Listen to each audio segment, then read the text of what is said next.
Hey, here's one more question. There's a book that's come out pretty recently. Well, there's a documentary by Alex Jones, which is called The Bush Family Connection to the JFK Assassination. And it's pretty well known that the FBI Director Hoover issued a memorandum or a letter on either the 22nd of November or the 23rd of November in which he referenced George Bush from the CIA. Did the name George Bush ever come up? Clyde Tolleson and Hoover were around Dallas at that time. I saw Hoover, and yeah, they were there. Well, I don't think they were there when it happened, but they were in and out. They were at that party where evidently there was a party given at one of the mansions. Clint Murchison's house, right? Right, Murchison's house, yeah. Right. And of course I wasn't there, but I heard all about it. And there's quite a bit to be told there if anybody ever comes up with it. But they signed, I understand. Where can we buy your, Mr. MacKenzie, where can we send $24 or $30? Where can we buy your book and put that up on our social media website? You send me who you are, and I want to know who you are. I'll give you a copy.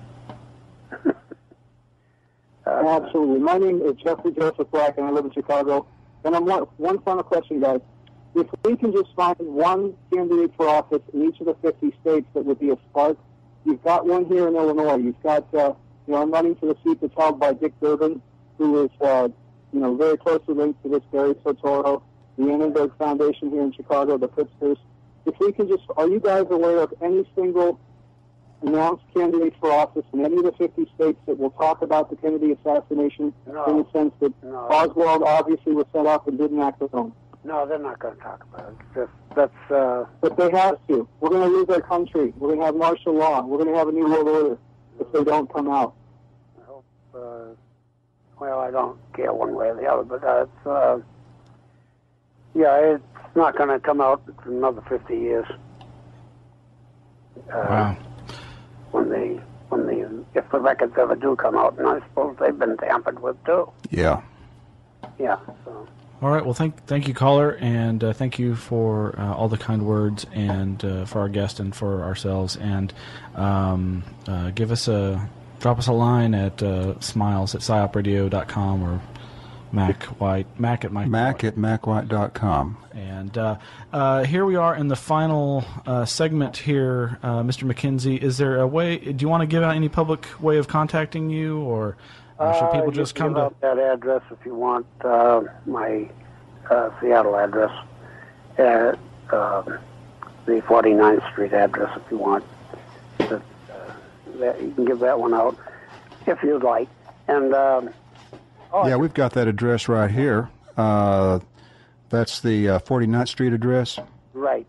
That's 819 North 49th Street, mailbox number 209, right. Seattle, Washington, 98103 6517. If you want to contact If they want to write to me, they can write to me there. Very good.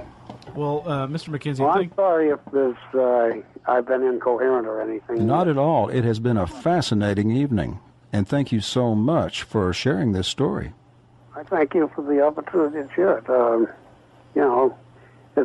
story's out there if anybody wants it. They can contact me. I absolutely recommend that they do.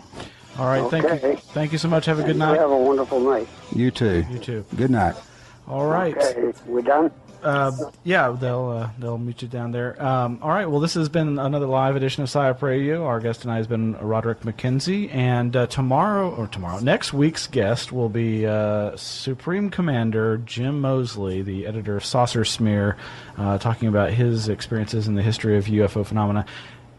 And you can find out more about the Summer Flying Saucer Cinema Series over at anomalyarchives.org. And, of course, there'll be archives of this show at PsiOpRadio.com later this evening.